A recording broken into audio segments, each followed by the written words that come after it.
Mermaid, a little golden book. Once upon a time, there was a beautiful little mermaid named Ariel.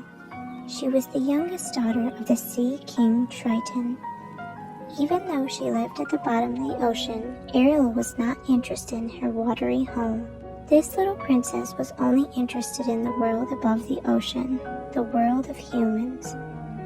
Ariel spent most of her time searching through sunken ships, looking for objects that had once belonged to humans. To Ariel, these rusty old things were wonderful treasures. One afternoon, Ariel was treasure hunting in a graveyard of old sunken ships with her best friend Flounder the fish. "Come on, Flounder," shouted Ariel as she swam into a broken-down ship. "Let's look in here." "Are you sure it's safe?" asked Flounder. "Sure," answered Ariel. "Follow me." Inside, Ariel found a chest full of treasures. "Oh, Flounder," gasped Ariel, "have you ever seen anything this wonderful in your entire life?"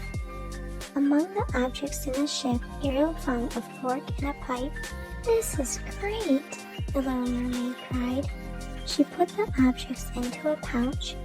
"I don't have any of these in my collection yet." Just then, Flounder heard a noise. What was that?" he cried.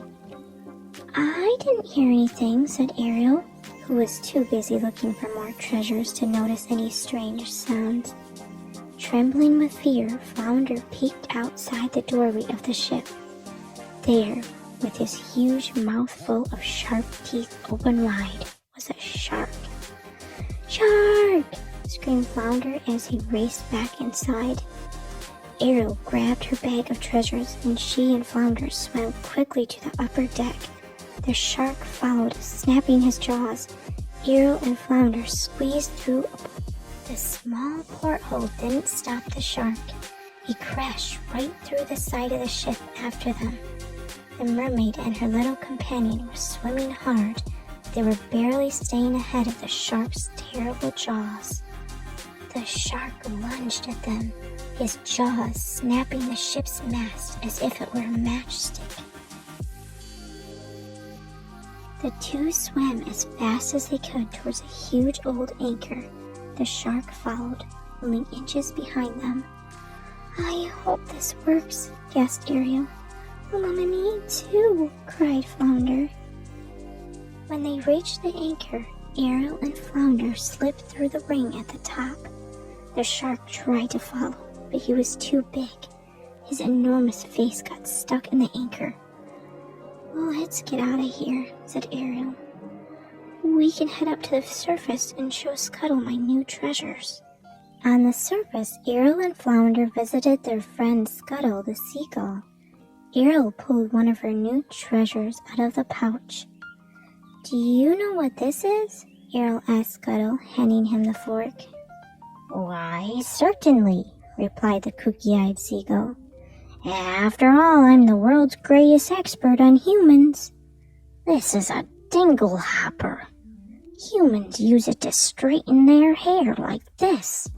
Scuttle ran the old fork through Ariel's hair. "What's this, Scuttle?" asked Ariel, this time handing him the pipe. "This is most definitely a snarflat," he answered. "It's used to make music." Scuttle blew into the pipe, but nothing came out except water. Nothing worse than a defective snarflat." Soon it was time for Ariel and Flounder to leave. They said goodbye to Scuttle and returned to the undersea kingdom. Ariel went to her secret cave where she had hid all her human treasures. The two friends were playing with Ariel's special collection when suddenly the cave got very dark. Ariel looked up through an opening and noticed something on the surface of the water, blocking out the moonlight. "I'm going to see what that is, Flounder," said Ariel. On the ocean surface was a very big ship. "How beautiful it is," exclaimed Ariel. "We've got to get a closer look." Ariel reached up and peered over the side of the ship while Flounder looked on from the water below. Ariel saw a young man. His shipmates were singing and dancing. "I've never seen a human this close before," said Ariel to Scuttle, who was also curious about the humans and had come for a better look. "He's very handsome, isn't he?" said Ariel, looking at the young man the sailors called Prince Eric. "He looks kinda hairy to me," said Scuttle, looking at Prince Eric's sheepdog Max. But Ariel didn't hear the seagull. All she could think about was the young man, the one she would someday join in the world of humans. Ariel was falling in love. Suddenly, without warning, a big storm came up. Rain poured down, lightning flashed, and the wind tossed the ship like a toy sailboat.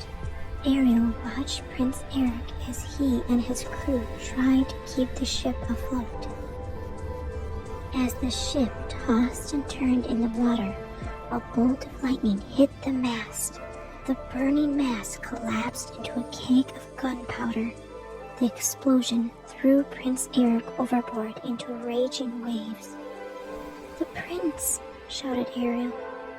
Prince Eric sank under the water. Ariel knew if she didn't act at once, her handsome prince would drown. Ariel dived into the sea.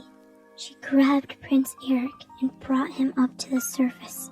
Holding him tightly, she swam to shore and dragged the prince onto the sandy beach.